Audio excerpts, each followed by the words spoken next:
Chapter 4. I thought, maybe, we would kiss tonight.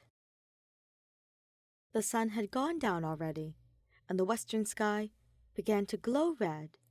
It was a pleasant, dark, and calm summer evening. Soon, a cool wind began to blow. Shuichi was walking down the street towards the movie theater when he stopped in front of a grocery store window, staring at his own reflection. A simple, dark blue hoodie, black jeans with side chains, white frayed shoes. Sahara made sure that his chosen outfit was okay. Shuichi sighed and ran his hand through his hair, revealing a recently got dark round earring. He really should consider working on his self-confidence.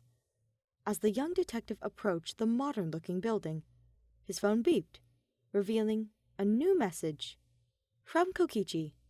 Text message. Today, 8:11 p.m. Hey! You? Where are you? Can't find you anywhere. Shumai!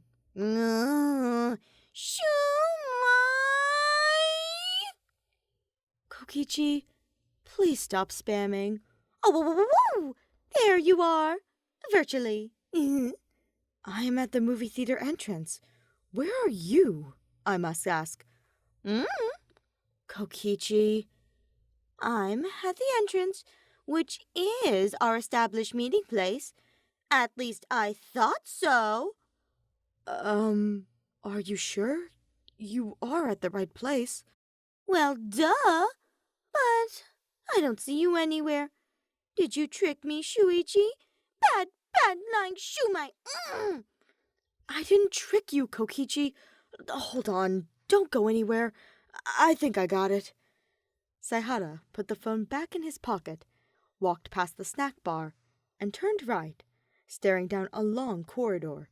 He smiled to himself as he saw the familiar purple net. Kokichi! The short guy, dressed in a violet crop top and white pants, the usual checkered scarf around his neck, turned around and smiled widely and ran up to his date, throwing himself on his neck. Shuichi patted him on the back. Yay! We met once again, my beloved Saihara-chan. You know you came to the wrong entrance, right? Yeah. Maybe I had no idea that there were two entrances in this building. Or maybe... Oma looked Saihara deeply in the eyes and grinned. Maybe I wanted you to find and catch me instead. Shuichi blushed slightly, and Kokichi gave a laugh. Saihara-chan is so cute when he blushes. He should do that more often. So, should we get some snacks, maybe? Why? I already got a nice-looking snack right in front of me. Kokichi tittered at the embarrassed look on Shuichi's face. Oh, I'm just messing with you. Come on, let's get going, Oma said, as he took the taller boy by the arm, leading him to the concession stand. Soon, the pair were standing in front of the counter, both staring at the menu. The latter seemed to be taken aback by the variety of food, while the more price tags the detective read, the wider his eyes grew. So, what would you like, Kokichi? Shuichi put a hand on the boy's shoulder to get his attention. Oma smiled at him, then glanced at the stand worker and said, Cinnamon sugar popcorn, medium size, and one grape-flavored Panta, please. The bored-looking girl at the counter nodded. Kokichi looked back at his date and added, Oh, and don't worry, Shumai. I'll pay for myself. Shuichi tried to protest. You don't have to. It's okay. Aw, shut up and order something already. I'd like some salt and vinegar chips and a bottle of water, please. That'll be 806 yen. The boys decided to simply divide the price in two, each of them handing 403 yen over to the cashier. They took the snacks in their hands and headed over to another booth, where the tickets could be bought. Now comes the interesting part, Nishishi. What about Forsaken in the Dungeons? It's a horror movie, though. Shuichi could have sworn he noticed Kokichi shiver for a second. I don't want you to be scared on our first date, Saihara-chan. Life After the Void, maybe? An action thriller. I heard it's got a lot of good reviews. No, no, I want no violence. At least not tonight. Kokichi smirked. I'm up for something cheesy, actually. Becoming an Admirer? A romance comedy? Yeah, that one. Why not? Should we sit at the very back, Shumai? Kokichi winked at the blushing detective. He mumbled something. Oma, noticing the taller boy's discomfort, exclaimed, Nishishi? No worries. I don't want those dark, far away from the stranger seats anyways. A lie. Fine. Does the 7th row sound good? Duh. Whatever. As the tickets had been bought, the pair started taking their seats. They had a few more minutes before the start of the movie, so chatting for a while seemed like a good thing to do. That was, until Kokichi took a Panta can in his hands and spilled it all over, trying to get it opened. Shit! Stupid can! Hold on, Kokichi. I think I've got a few tissues in my pocket.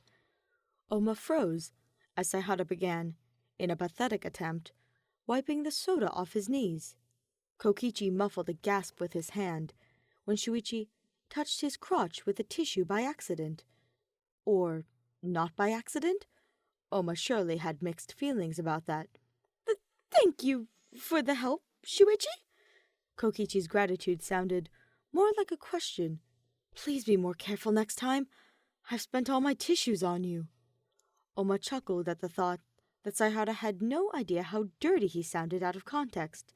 Yeah, and you'd better be more gentle with me next time, he muttered. Kokichi, are you blushing? Shuichi asked in surprise. Oma only shushed him. Shh, the movie's starting. After about 40 minutes, a steamy makeout session came on screen. One of the characters climbed into the other's lap, wrapping arms around their neck, inching them closer. Shuichi dropped his chin into his hand, looking away awkwardly. Kokichi noticed that. A smirk appeared on his face. A mischievous idea came to him. Kokichi, what are you... Ah! Shuichi let out a gasp as the shorter boy hopped onto his lap, putting both his arms around his neck. Oma spoke softly. I want to recreate that kiss with you, my beloved Shumai. Kiss? What kiss? Shuichi's face grew red as Oma moved his hips slightly. From the movie. They look so satisfied, making up pleasantly like that. Right, Shuichi? Kokichi inched closer. Saihara let out a fitful sigh, closing his eyes. Ow! Oma cried out. The detective opened his eyes in confusion. Get a room, goddammit! Have you no shame? Saihara moved his head in the direction of the shout, noticing an angry-looking man sitting in another row, close to them. Oh, go to hell, you cock-blocker! Kokichi! Shuichi felt like he had never been in a more awkward situation. Oma rolled his eyes as he returned to his seat. What happened? Shuichi whispered, leaning over Kokichi.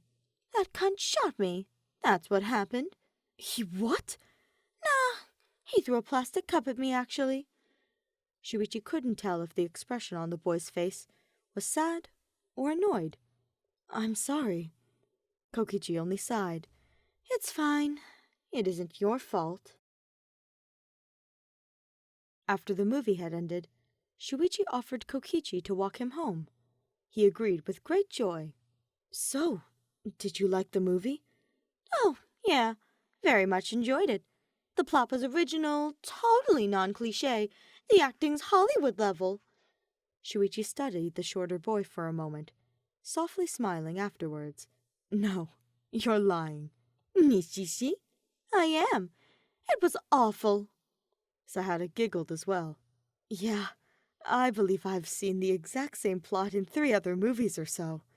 I do hope it wasn't boring on our first date, at least. Shuichi looked at Kokichi with a silent question. You're never boring, he said in a firm voice.